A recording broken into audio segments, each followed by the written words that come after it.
It's not a close encounter, it's your last. Today, Dolph Lundgren fights drug-dealing aliens as we discuss I Come in Peace on the triumphant return of Warehouse Beat.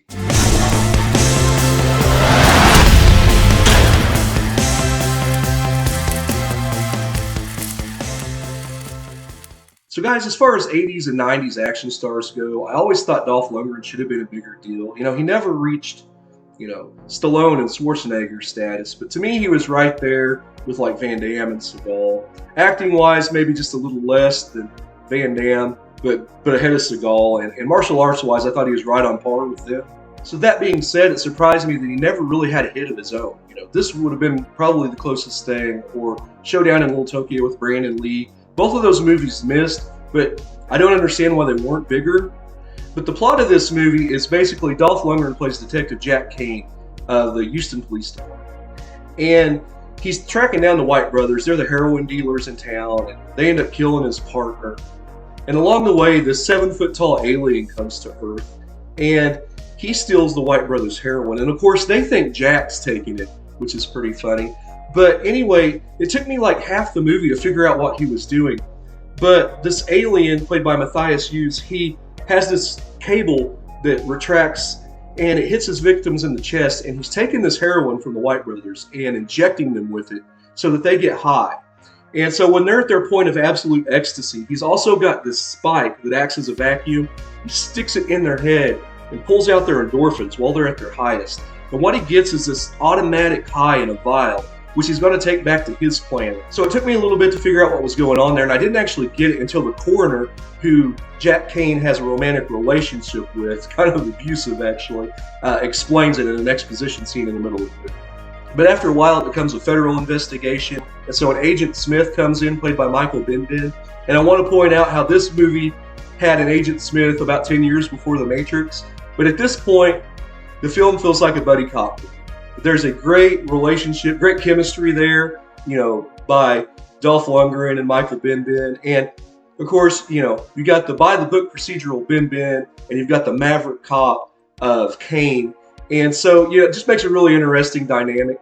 So they're investigating the crime scene, and this alien also has a disc that he shoots out of his sleeve. It looks kind of like a CD, and it bounces off things, slits throats and slices.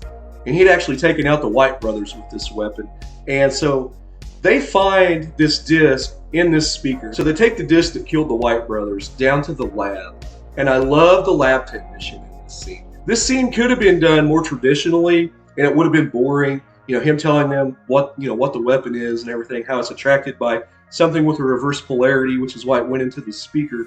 But no, this guy is just high on caffeine, and he's like this the entire time. And he yells kind of like Bobcat Goldthwait, from Police Academy movies. And they took what could have been a boring character and made it fun. And I appreciate that fact. But along the way, Smith and Kane end up having a couple of run-ins with the White brothers and a couple with the alien. And there's actually this bounty hunter alien that's tracking them. And it cracked me up because he reminds me of a giant Walton Goggins. He's kind of balding and dark-headed. It looks like he could have been Goggins' older brother. But they end up finding about the main alien from him, and just before he, explodes there, Bimbim actually takes his gun, and so he's got this alien gun that it can either shoot you to ribbons, or if you take it up to 4, it'll like blow up, parts of the city block. So they use that against the alien, and then you've got the finale. The alien steals a police car, and so he's chasing them down the streets of Houston. And Jack Kane, he's got his coroner girlfriend and Agent Smith in the car with him. He's on the sidewalk, and there's this funny bit of dialogue. I love the dialogue in this movie, where Bimbim's character says, "Get off the sidewalk, get off the sidewalk." And so he, just as he's getting ready to, the alien shifts over a lane. He's like, no, stay on the sidewalk, stay on the sidewalk. That was just great. And earlier in the movie, it's revealed that Smith had actually kind of turned on Kane to take this gun to a superior in the FBI. And then a superior was going to turn on him, and Kane takes him out. So it's at this point, where the dynamic, the chemistry between these two characters get really good. Him and his love interest, the coroner, to me, not quite so much. But we end up having this explosive finale in this steel mill. And I just want to point out, as I was watching this, just how many movies are ended a steel mill or a factory. I'm thinking the Terminator, Cobra, Nightmare on Elm Street 2, Freddy's Revenge. This movie, it seems like a great place to have a finale for something like this. But they end up running out of bullets against this alien, and so Dolph has to fight him hand to hand. And so he's got his little vials of endorphins, and he's throwing them down. And finally, the alien agrees to fight him hand to hand, and they have this great fight with the aliens just whipping him all over the place. And finally, he goes to shoot him with his cable, and Jack catches it.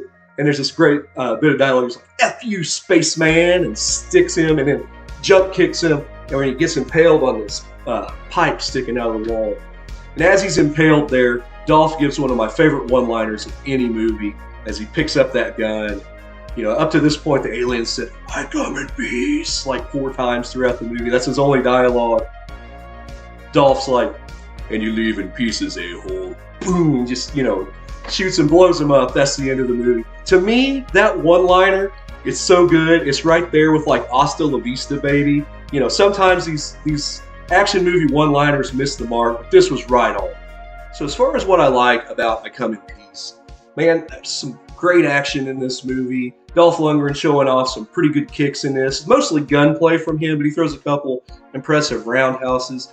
The chemistry with him and Ben Ben is amazing. And the White brothers actually kind of seem like a danger, even though they're secondary villains to the main villain, played by Matthias Hughes. And he's a really good, very interesting villain. He's 7 foot tall. He's got this white, slick back hair. And it could have been really hokey, but, due to him and his alien weaponry, I thought that character was really cool. The music here is pretty good, and I like the fact, location-wise, that it was shot in Houston. Most movies like this, you see they're shot in New York or LA, so you see a lot of the same things, like the Terminator underpass that's in every movie, But here, there's some really cool landmarks since it was shot somewhere else. Like that scene where it's shown where Agent Smith has turned on Kane and taken that gun to his superior. There's a scene down by the fountains in downtown Houston where it's shot from underneath and you see it all lit up behind them, the skyscrapers. And that was really cool. I like that touch. The movie's a well-paced hour and a half. There's no filler in this movie. And you're going from like just one action scene to the next every 10 minutes or so. And I appreciate that fact about it. As far as things I didn't care about as much, the love interest to me, she was a decent enough actress, and she was kind of a pretty lady, but I've not seen hair this bad since the wig that Linda Hamilton was wearing in Black Moon Rising there at the beginning. This black wig. She's got this 80s, Afro woman hair going on, and to me, Dolph is a really handsome man. No man crush here, but to me, she wasn't quite in his league. She was pretty, but guys, do something about that hair. But that's really the only gripe I have about this movie, guys, other than, I wish it had done better at the box office, so maybe we'd seen, more exploits of Jack Kane and Agent Smith down the road. But, it is what it is. As far as what I'd rate this thing, I'm going to go 7.5 out of 10. This is just a really fun movie. Definitely worth a watch. Me and Brandon Smith actually just covered this on the Versus section of Macho Movie Madness, so be sure and check that out. We put it against The Hidden, and man, they matched up a whole lot better than what I thought they would. So guys, thank you for checking out this video.